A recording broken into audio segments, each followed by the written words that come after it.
तर मित्रांनो 2018 मध्ये स्त्री नावाचा एक मूवी आला होता, जो एक कॉमेडी आणि हॉरर मूवी होता। तर हा मूवी पाहिला तर आधारित होता हाकामारीवर। मग अशात ही हाकामारी नेमकी असते काय? हाकामारी खरंच असते की एक अफवा होती? तर याचबद्दल संपूर्ण माहिती आजच्या व्हिडिओत आपण पाहणार आहोत, त्यामुळे व्हिडिओला शेवटपर्यंत नक्कीच पहा। आणि जर आपल्या यूट्यूब चॅनलवर नवीन असाल तर चॅनलला सबस्क्राईब करून बेल आयकॉन नक्कीच दाबा। तर मग आता आपण हाकामारीबद्दल बोललो तर हाकामारी म्हणजे रात्रीच्या अंधारात अचानक तुमच्या नावाने हाक येऊ येते। मग ती मोकळ्या रस्त्यांवर तर कधी घराच्या दारावर सुद्धा ऐकू येते असं काही म्हटलं जातं। तर खरं तर 90च्या दशकात बंगळुरू आणि त्याच्या आसपासच्या परिसरात एक अफवा ही खूप व्हायरल होत होती की एका चेटकिणीच्या प्रभावामुळे अनेक लोक गायब होत आहेत। तर ही अफवा देखील त्याकडे पसरवण्यात आली होती। मग अशात या चेटकिणीच्या भीतीने घाबरलेले लोक या चेटकिणीपासून आपलं आणि आपल्या कुटुंबाचं रक्षण करण्यासाठी नालेबा म्हणजेच कल आणा म्हणजेच उद्या ये हे वाक्य आपल्या घराबाहेर भिंतींवर लिहित असत, ज्यामुळे ती चेटकीन त्या परिवाराला व घरातील सदस्यांना कुठल्याही प्रकारची हानी पोचवत नसे असा काही ते यामागील एक समज होता। तर आता मग याच अफवेने खानदेश आणि मराठवाड्यातील अनेक गावांमध्ये बऱ्यापैकी भीतीदायक वातावरण सुद्धा तयार झालेलं।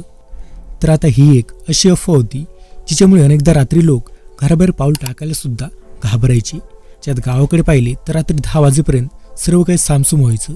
फक्त रात्रभर कुत्र्यांचा आणि वटवाघांचा आवाज आणि तसेच अंगावर काटा आणणारी भीतीच लोकांच्या मनात असायची। तर जवळपास 2 ते 3 वर्ष लोकांच्या मनावर हाकामारीच्या अफवेने एक भीतीच ही घालून ठेवली होती। तर आता हाकामारीबद्दल आपण पाहिलं तर जुने लोक सांगतात की अगदी नावाप्रमाणेच हाकामारी रात्री बेरात्री लोकांच्या घराच्या दारासमोर येऊन उभी राहायची आणि घरातील प्रमुख व्यक्तींचं नाव घेऊन त्यांना एका स्त्रीच्या आवाजात हाक मारायची। आणि मग जर एखाद्या पुरुषाने हाकामारीच्या अफवेला हो दिली तर त्याचं काही खरं नसायचं। असं म्हणतात की हाकामारी त्या व्यक्तीला उचलून स्मशानभूमीत न्यायची आणि मग दुसऱ्या दिवशी ती व्यक्ती उलट्या अवस्थेत एखाद्या झाडावर लटकलेली आढळून यायची। एकतर त्या व्यक्तीची बोबडी वळायची किंवा तो व्यक्ती एखाद्या मनोरुग्णाप्रमाणे वेड्यासारखं वर्तन करू लागायचा। तर आता हाकामारीच्या भूताने जवळपास सर्वांमध्येच भीतीचे वातावरण हे निर्माण केले होते। त्यामुळेच हाकामारीच्या अफवेमुळे बुवा बाबा तांत्रिक मांत्रिक हे लोकांचं प्रमाण सुद्धा खूप वाढलेलं।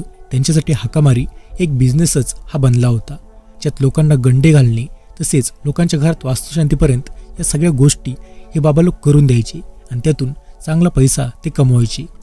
तर बऱ्याच लोकांच्या म्हणण्यानुसार हाकामारी ही अफवा देखील त्या बाबा लोकांनीच निर्माण केलेली।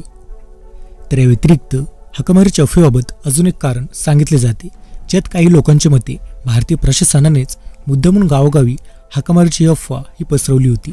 यामागचं कारण म्हणजे साधारणतः 50 ते 20 वर्षांपूर्वी लोकांच्या घरात शौचालय नव्हतं, त्यामुळे जनजागृती मोहीम राबवून सुद्धा लोक घरात शौचालय हे बांधत नव्हते।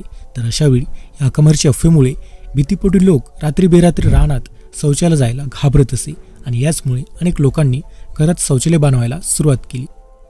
आणि म्हणूनच अनेक लोकांच्या मते यामागे प्रशासनाचा सुद्धा हात असावा।